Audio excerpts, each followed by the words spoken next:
हिमालय की उत्पत्ति कैसे हुई और कितने करोड़ साल पहले हिमालय की उत्पत्ति हुई है और कितने देशों में फैला हुआ है। हिमालय की ऊंचाई कितनी है और माउंट एवरेस्ट क्या इसी का भाग है। इस हिमालय से प्रमुख नदी भारत की और कितनी नदी बहती है और क्या दुनिया का बड़े से बड़े मंदिर इसी पर्वत में स्थित है। कैलाश पर्वत हिंदू धर्म का धार्मिक स्थान है। कैलाश पर्वत पर जाने के लिए भारत से कितने रास्ता और आसान रास्ता कौन सा है। क्या मुगल शासक औरंगजेब ने कैलाश पर्वत पर चढ़ाई कर चीन से छीनकर अपना कब्जा जमा लिया था। दलाई लामा तिब्बत से भागकर भारत क्यों आया और 20 दिन की रास्ता के सफर के बाद भारत में उसको रहने का स्थान क्यों मिल गया। 1962 में ईस्वी में जब चीन और भारत के बीच युद्ध हुआ तो किसकी जीत हुई। नमस्कार दोस्तों, यह वीडियो को लास्ट तक जरूर देखना। हिमालय पर्वत यह प्रदेश ठंडा है, यहाँ पर सतत बर्फ रहती है। गगनचुंबी पर्वत हिमालय है, उत्तर से पूर्व तक फैली हुई है। पर्वत हिमालय भारत के उत्तर भाग में एक सदृढ़ दीवार की तरह खड़ी है और प्रहरी की तरह सुरक्षा कर रही है। उत्तर से कोई आक्रमण नहीं कर सका और यहाँ के निवासी चुस्त तंदुरुस्त। यहाँ के निवासी का रंग गेहुआ होता है। यहाँ पर ऋषि मुनि और तपस्वी लोग रहा करते थे। जैन बौद्ध हिंदू धर्म के संत का तपस्या और प्राचीन गुफाएं मत और हिमालय एशिया में सबसे प्राचीन पर्वत श्रृंखलाओं में से एक है। कालिदास तो हिमालय को पृथ्वी का मानदंड मानते थे और सदियों पुराना हिमालय की सुंदरता और कंघराओं और गुफाओं में ऋषि मुनियों का वासा रहा करते थे और यहाँ समाधि होकर तपस्या करते थे और हिमालय आध्यात्मिक चेतना का ध्रुव केंद्र हुआ करता था। भारतीय उपमहाद्वीपों को मध्य एशिया और तिब्बत से अलग करता है। हिमालय पर्वत से देश की सीमाओं में फैला पाकिस्तान, अफगानिस्तान, भारत, नेपाल, भूटान, चीन और म्यांमार, इन सभी देशों में फैला हुआ हिमालय आध्यात्मिक चेतन का ध्रुव केंद्र हुआ करता था और भारतीय उपमहाद्वीपों को मध्य एशिया और तिब्बत से अलग करता है। हिमालय पर्वत से देश की सीमाओं में फैला पाकिस्तान, अफगानिस्तान, भारत, नेपाल, भूटान, चीन और म्यांमार, इन सभी देशों में फैला हुआ है। हिमालय पर्वत संसार का अधिकांश ऊंची पर्वत चोटियां हिमालय ही है। इसमें सबसे ज्यादा सर्वोच्च शिखर में से 100 से ज्यादा अधिक सर्वोच्च शिखर है। हिमालय को अनेक चोटियां विश्व के सर्वोच्च शिखर माउंट एवरेस्ट हिमालय की ही है और एक शिखर है जो 8,848.86 मीटर से ऊंचा। हिमालय के कुछ प्रमुख शिखर में सबसे महत्वपूर्ण सागरमाथा हिमालय और अन्नपूर्ण, शिव शंकर, गौरी शंकर, कुंभ और ढलगिरी और कंचनजंगा। हिमालय श्रेणी में 15,000 से ज्यादा हिमनद और 12,000 वर्ग किलोमीटर में फैला हुआ है। 72 किलोमीटर लंबी सियाचिन और हिमनद विश्व का दूसरा सबसे लंबा हिमनद है। हिमालय के कुछ प्रमुख नदियां में से शामिल है जैसे सिंधु, गंगा, ब्रह्मपुत्र और यंगतेज, यह भारत में बहती है। हिमालय में कुछ महत्वपूर्ण धार्मिक स्थल भी है। इसमें से हरिद्वार और बद्रीनाथ, केदारनाथ, गौमुख और देवप्रयाग, ऋषिकेश, कैलाश, मानसरोवर तथा अमरनाथ और शकम्भरी प्रमुख है। भारतीय ग्रंथ गीता में भी इसका उल्लेख मिलता है। हिमालय की उत्पत्ति भू निर्माण के सिद्धांत के अनुसार यह भारत के ऑस्ट्रेलिया और प्लेटो से एशिया प्लेटो को टकराने से बना है। हिमालय के निर्माण में प्रथम उत्थान 650 लाख वर्ष पूर्व हुआ था और मध्य हिमालय का उत्थान 450 लाख वर्ष पूर्व हुआ। हिमालय की उत्पत्ति की व्याख्या कोबर सिद्धांत और प्लेट वर्तनी सिद्धांत के द्वारा की जाती है और क्रिस्टाइज और कल में 840 लाख वर्ष पूर्व भारतीय प्लेट ताजा की और गति प्रारंभ की और तकरीबन 6000 किमी की दूरी तय की और यूरेशिया और भारत प्लूटो के बीच यह टकराव समुद्र प्लेट के निम्न जीत हो जाने के बाद यह समुद्री और महाद्वीप और टकरों में बदल गया और 650 लाख वर्ष पूर्व केंद्र हिमालय की रचना हुई। तब से लेकर अब तक तकरीबन 25,000 किमी की भूपट्टी लघुकरण की घटना हो चुकी है। हिमालय पर्वत की 3 मुख्य श्रेणियां के रूप में विभाजित की जाती है। पाकिस्तान में सिंधु नदी और मोर से लेकर अरुणाचल के ब्रह्मपुत्र और मोर तक के एक दूसरे के समांतर पाई जाती है। चौथी गौरी श्रेणी सत्य और पूरी लंबाई तक नहीं पाई जाती है। हिमालय के दक्षिण की स्थित महान हिमालय और मध्य हिमालय के बीच 2 बड़ी और खाली घाटियां पाई जाती है। पश्चिम में कश्मीर घाटी, पूर्व में काठमांडू घाटी, जम्मू कश्मीर और इस पीर पंजाल कहा जाता है। हिमाचल में और ढोलधार, उत्तराखंड मसूरी या नाग टिब्बा या नेपाल में महाभारत श्रेणी के रूप में जाना जाता है। कैलाश पर्वत मानसरोवर हिंदू धर्म का एक पवित्र धर्म स्थल। कैलाश मानसरोवर जाने के लिए यात्रियों को चीन के अधिकार क्षेत्र में सफर करना पड़ता है। 17वीं सदी में मुगल शासक औरंगजेब ने कैलाश मानसरोवर पर चढ़ाई कर किसी चीन से छीनकर अपने कब्जे कर लिया था। औरंगजेब के दौर में तिब्बत एक स्वतंत्र राज्य के अंतर्गत आता था, जिस पर चीन का कब्जा नहीं था। इसलिए यह कहना है अभी कि फिलहाल चीन के कब्जा में है तिब्बत की पठार या हिमालय पर्वत और कैलाश मानसरोवर की यात्रा को लेकर चीन ने आपत्ति किया है कि आमतौर पर यह माना जाता है कि कैलाश मानसरोवर एक भारतीय तीर्थ स्थल है, लेकिन यहां जाने के लिए चीन सीमा को प्रवेश करना होता है। चीन जब चाहे भारतीय तीर्थ यात्रियों को रास्ता रोक सकता है, पर कैंसिल कर सकता है, क्योंकि वह अपने देश के कानून के हिसाब से वह प्रक्रिया कर सकता है। कैलाश मानसरोवर जाने के लिए 2 रास्ते हैं, एक सिक्किम के रास्ते से होकर दूसरा नेपाल के रास्ते से। आप कैलाश मानसरोवर की यात्रा कर सकते हैं। चीन बॉर्डर पार करके बस कार से जा सकते हैं यात्रा में, या 5 दिन की समय लग सकता है। उत्तराखंड का रास्ता लंबा सफर होता है और नेपाल के रास्ते नजदीक का सफर होता है। चीनी हमले से पहले राजनीतिक दृष्टि से तिब्बत कभी चीन का अंग नहीं रहा। भारत तो उसका नाता बौद्ध धर्म के तिब्बत में प्रवेश के साथ शुरू हुआ था। सन 1249 में और 1368 तक यहाँ मंगोल का शासन था और 1649 से 1910 तक। इसके बाद सन 1949 तक स्वतंत्रता देश 1947 ईस्वी में नई दिल्ली के एफ्रो एशिया सम्मेलन में तिब्बत एक स्वतंत्र देश के रूप में शामिल हुआ था।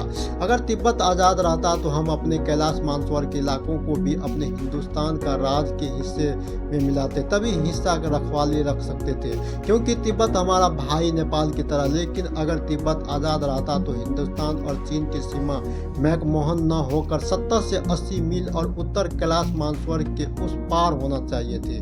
भारत का भी एक साथ देश एक हुआ करता था, एक ही देश मानते थे। भारत अभी टुकड़ों में बंट चुके। नेपाल, भूटान, म्यांमार, बांग्लादेश, पाकिस्तान, अफगानिस्तान, श्रीलंका ये भारत के ही अंग है। सन 1950 में चीनियों के आने से पहले तक पूरे तिब्बत में 6000 मठ मंदिर थे, जहां 6 लाख से ज्यादा बौद्ध भिक्षु रहते थे। चीनी हमले और दमन धर्म व राज दोनों को कुछ लाभ सन 1969 में हुए। एक सर्वे के अनुसार उसी समय का तिब्बत में सिर्फ 60 मठ बचे थे। वह जर्जर और नष्ट होने के कगार पर थे। इन मठों में रहने वाले भिक्षु अधिकांश मार दिया गया या लापता हो गए। मठों को डायनामाइट से उड़ाया गया था ताकि धर्म के साथ ही धार्मिक चिन्ह और अवशेष भी समाप्त हो। तिब्बत के दुनिया का छठ भी कहा जाता है। वह अपनी जड़ी बूटी और हर्बल वन क्षेत्र के लिए प्रख्यात थे। ऐसे देश कितने और परंपरागत जंगल के 70% हिस्से को सुरक्षा के नाम पर चीनियों ने काट डाला। और खास बात हमें चाय पीने का भी तिब्बत ने सिखाया। तिब्बत में 15,000 साल से ही चाय पिए जा रहा है और चीन में 4,000 साल से चाय पिए जा रहे हैं। चाय की उत्पादन करने लगे तब तिब्बत और वासियों ने फिर चाय तिब्बत से भारत पहुंची और घोड़ा पर व्यापार के मांगे थे। रास्ते से चीन हमले से पहले राजनीतिक दृष्टि से तिब्बत का भी चीन का अंग नहीं रहा। भारत को उसका नाता बौद्ध धर्म के तिब्बत में प्रवेश के साथ शुरू हुआ। चीन के सरकार ने भिक्षुओं को आवारा और लाल रंग का चोर कहा। सन 1959 में लुकते छुपते दलाई लामा भागकर भारत आए। अरुणाचल प्रदेश के तवांग के रास्ते याक पर सवार होकर उन्हें भारत आने में 20 दिन लगे। भारत सरकार ने उन्हें और उनके साथियों को राजनीतिक शरण दी और चीन और तिब्बत का संबंध 9वीं शताब्दी में एक युद्ध के जरिए मिलता है। सन 821 ईस्वी में चीन और तिब्बत में युद्ध हुआ। चीन को युद्ध में भारी पराजय का मुंह देखना पड़ा। इस हार के बदला चीन ने 1951 में चुकाया। चीन ने तिब्बत पर कब्जा कर लिया। इस हमले में 8,000 तिब्बती मारे गए। 25,000 से ज्यादा लोगों को चीन में जेल में डाल दिया गया और अमान्य और यातनाएं दी गई। तिब्बती संस्कृति को नष्ट करने के लिए 50 लाख चीनियों की तिब्बत में बसने का योजना बनाई। तिब्बत की 27% आबादी का चीन ने सफाया कर दिया। भारत चीन के बीच युद्ध। भारतीय चीन सीमा हिमालय में आज भी हजारों ऐसे स्थान हैं जिनको देवी देवता और तपस्वी के रहने का स्थान माना माना गया है। हिमालय में जैन, बौद्ध और हिंदू संतों का कई प्राचीन मत और गुफाएं मान्यता है कि गुफाओं में आज भी कई ऐसे तपस्वी हैं जो हजारों वर्ष से तपस्या कर रहे हैं। हिमालय का विस्तार कहाँ तक? भारत के प्रारंभिक इतिहास हिमालय से जुड़ा हुआ है। भारत के राज्य जम्मू कश्मीर और सियाचिन, उत्तराखंड, हिमालय और सिक्किम, असम, अरुणाचल प्रदेश तक हिमालय का विस्तार है। इसके अलावा उत्तरी पाकिस्तान और उत्तरी अफगानिस्तान, तिब्बत, नेपाल और भूटान देश तक फैला हुआ हिमालय की ही हिस्सा है। यह सभी अखंड भारत का हिस्सा है। हिमालय पर्वत का वह भाग जो महान हिमालय के दक्षिण समांतर तक फैला हुआ है लघु हिमालय कहलाता है। इसकी औसत ऊंचाई 1628 मीटर से लेकर 3000 मीटर है। इसकी अधिकतम ऊंचाई 45,000 मीटर है। हिमालय दो अक्षरों से मिलकर बना है, हिम तथा आलय से मिलकर बना है, जिसका अर्थ होता है कि बर्फ का घर। डार्विया क्षेत्र के बाद पृथ्वी पर सबसे बड़ा आवरण वाला क्षेत्र हिमालय और विश्व का सबसे ऊंची चोटी माउंट एवरेस्ट को भी कई नाम से जाना जाता है। नेपाल में इसे सागर माथा या आकाश या स्वर्ग का भाग बोला जाता है। संस्कृत में देवगिरी और तिब्बत में चोमू गम पर्वत की रानी कहते हैं। हिमालय पर्वत की एक छोटा की नाम बंदर पूछ है। यहाँ चोटी उत्तराखंड के उत्तरकाशी जिले में स्थित है। इसकी ऊंचाई 13,731 फीट है। इसे सुमेर भी कहते हैं। हिमालय की प्राकृतिक उत्तरी भारत के मैदान गंगा ब्रह्मपुत्र के मैदान हिमालय से लाई गई है। नदियों में मैदान और हिमालय की श्रेणियों मानसूनी और हवा के मार्ग में अवरोध उत्पन्न करके भारत के राज्यों में वर्षा करवाती है। प्रातः काल और जब सूर्य उदय होता है तब सूर्य की किरणों से हिमालय की सौभाग्य निखार आता है। हिमालय पर्वत ऊंचे ऊंचे देवदार चीड़ के भरा। यहाँ पर कई प्रकार के जंगली जीव भी पाए जाते हैं, जैसे भालू, हाथी, चीता, बंदर, हिरण आदि पशु यहाँ पर सुरक्षित अपना जीवन यापन करती है। और सर सिडनी ब्रांड ने हिमालय को 4 क्षितिज प्रदेशों में बांटा है। पहले कश्मीर हिमालय, सिंधु नदी से सतलज नदी के बीच की भाग, दूसरा कुमायूं हिमालय, सतलुज काली नदी सरयू के बीच का भाग, नेपाल हिमालय सरयू नदी से तीस्ता नदी के बीच भाग है। असम हिमालय तीस्ता नदी के ब्रह्मपुत्र नदी को मोड़ तक का भाग। हिमालय भारत भूमि का अभिभावक और वैदिक काल से ही हिमालय पर्वत का हिमालय का उल्लेख होता है। यह भारत का पवित्र नदियों गंगा तथा यमुना के उद्गम स्थल दिया है। मानसरोवर और कैलाश में भारत के प्राण बसते हैं। भारत के अनादि इतिहास काल से अवस्थित रूप से जुड़े हुए हैं। मानस सरोवर और संक्षिप्त तिब्बत स्थिति में झील और इसकी कुछ दूर पर स्थित कैलाश पर्वत इसके कुबेर के वेवपूर्ण निवासी और शिव का स्वर्ग माना जाता है। कैलाश हिमालय पर्वतमाला में स्थित और मानसरोवर झील के उत्तर में सबसे ऊंची चोटियों में से एक माना जाता है। कैलाश जैसे कि पवन और पुष्करणी और समवर्ती अनंत और सौंदर्य प्रिय पर्वत का गुणगान संस्कृति और साहित्य में प्रचुर मात्रा में पर्वत और शिव का क्रेडिट हुआ है। संस्कृत और साहित्य का ही मुक्त इतिहास कहा गया। अमरकोश और कैलाश की उत्पत्ति इस प्रकार बताया गया है। विवाद के रूप में जाना जाता है कि चीन और भारत के बीच 1962 में युद्ध हुआ और विवादित हिमालय सीमा युद्ध के लिए मुख्य बहाना था, लेकिन अन्य मुद्दे ने भूमिका निभाई। चीन ने 1959 में तिब्बत विद्रोह के बाद जब भारत ने दलाई लामा को शरण दी थी, भारत चीन सीमा पर हिंसा घटनाओं का एक श्रृंखला शुरू हो गई। भारत ने फॉरवर्ड नीति के तहत मैकमोहन रेखा से ली गई सीमा पर अपनी सैनिक चौकियों को रखी और 1959 में चीनी प्रीमियर जो अप्लाई के द्वारा घोषित line of the actual control के रूप में भाग उत्तर में थी। चीन सेना ने 20 अक्टूबर और 1962 को लद्दाख में और मैकमोहन रेखा के ऊपर एक साथ हमले शुरू किया और भारतीय बलों उपरांत साबित हुए और पश्चिम क्षेत्र में तहसील में रेजलांग एक पूर्व और तवांग पर अवैध कब्जा कर लिया और चीन ने 20 नवंबर 1962 को युद्ध विराम घोषणा कर दी।